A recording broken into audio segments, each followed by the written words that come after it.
காரியத்தில் பார்க்கும்பொழுது யாபேசுடைய ஜபத்தை ஆண்டவர் கேட்கிறார்.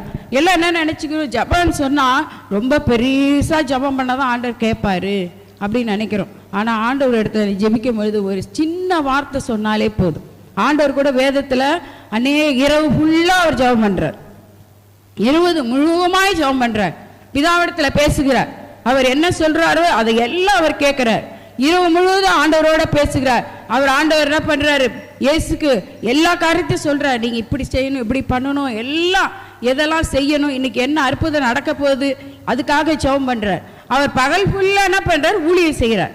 ஜனங்கள் மத்தியில் இருக்கிறார். ஜனங்க அவரை சுற்றி நெருக்கி கொண்டு இருக்கிறாங்க. நிறைய பேர் வருவாங்க. இயேசு வந்தா சுகம் கிடைக்கும், இயேசுகிட்ட கண் பார்வை கிடைக்கும், இயேசுகிட்ட வந்தா செவிடர்கள் கேட்பாங்க, முடவர்கள் நடப்பாங்க, ஊமையர்கள் பேசுவாங்க, மரித்தவர்கள் உயிரோடு எழுந்திருப்பாங்கன்னு சொல்லி அவரை சுற்றி ஜனங்க இருந்துகிட்டே இருப்பாங்க. அவர் பகல் முழுவதும் ஊழியம் செய்கிறாரு, இரவு ஃபுல்லா ஜெபம் பண்றாரு. அப்ப அவருக்கு எவ்வளோ ஒரு கிருபை பாருங்க. இந்த ஜபம் சாதாரணமான ஜபம் கிடையாது. ஆனா அவர் அற்புதம் செய்யும்போது பார்த்தீங்கன்னா பெரிய ஜபம் பண்ணவே கிடையாது. என்ன பண்றாரு, லாசருவே வெளியே வா, ஒரே வார்த்தை சொல்றாரு, லாசருவே வெளியே வாண்ட உடனே உயிரோட எழுந்து வருங்க. அவர் பெருசா உட்காந்து அழுது, ஆண்டவரே அப்பா என் ஃப்ரெண்டு இவரு, என்னுடைய சிநேகிதன், அப்படிலாம் சொல்லலை. நான் வரும்போதெல்லாம் என்ன கவனிப்பாரு, அப்பா நீங்க உதவி செய்யுங்க, அப்படிலாம் ஒண்ணுமே சொல்ல. பிதா என்ன சொல்றாரோ ஒரு வார்த்தையிலே அற்புதத்தை செய்கிறார். அந்த ஜபத்துக்கு உடனே பதில் கிடைக்கிறது. வேதத்துல பார்த்தீங்கன்னா ஆண்டவர்கிட்ட ஒரே ஒரு வார்த்தை சொல்லுங்க அப்படின்னு சொல்ற, என் வேலைக்காரன் பிழைப்பா, ஒரு வார்த்தை. அப்ப ஆண்டவருடைய வார்த்தையில வல்லமை இருக்கிறது. ஆமா, அதிகமா ஜபம் பண்ணி ரொம்ப நேரம் ஜபம் பண்ணாதான் கேட்பாரு, அப்படி கிடையாது.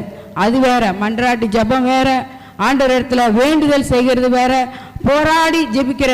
பாத்தீங்கன்னா யாக்கோபு என்ன பண்றாரு, போராடி ஜபம் பண்றாரு, போராடுறாரு, இரவு முழுதும் போராடுறாரு, அது வேற ஜபம். அவருடைய தொடை சந்தின சுலுக்குது, அந்த அளவுக்கு அவர் விடவே இல்லை ஆண்டவரை, அப்படி ஜபம் பண்றார், அது வேற ஜபம். ஜபம்னு சொல்லும்பொழுது வித்தியாசமா இருக்கிறது. அந்த ஜபத்திலே அநேக காரியங்கள் இருக்கிறது, ஜபம் பண்ணுகிற விதங்கள் இருக்கிறது, வேண்டுதல் இருக்கிறது, மன்றாடுகள் ஜபம் இருக்கிறது. அது மாத்திரம் பரிந்து பேசக்கூடிய ஜபம் எல்லாமே இருக்குது. மற்றவர்களுக்காக பரிந்து பேசுறார். யோபு என்ன பண்றாரு, அவருக்கே பெரிய பிரச்சனை. அவருடைய வாழ்க்கையில பாத்தீங்கன்னா எல்லாம் இழந்துட்டாரு. 10 பிள்ளைங்க ஒரே நாள் செத்து போயிட்டாங்க, ஒரே நாள் அவருடைய சொத்து அழிஞ்சு போகுது, ஒரே நாள் வேலைக்காரங்க எல்லாமே போயிடுறாங்க, யாருமே இல்லை. மனைவி என்ன சொல்றாங்க, ஆண்டவரை நீ தூஷித்து ஜீவனை விடு, செத்து போ, நீ இன்னத்துக்கு இருக்கிறேன்னு மனைவி சொல்றாங்க. எப்படி இருந்திருக்கும் யோசிச்சு பாருங்க. 10 பிள்ளை செத்ததே பெரிய கஷ்டம். இப்படி கூட இருக்கிற மனைவி என்ன பண்றாங்க,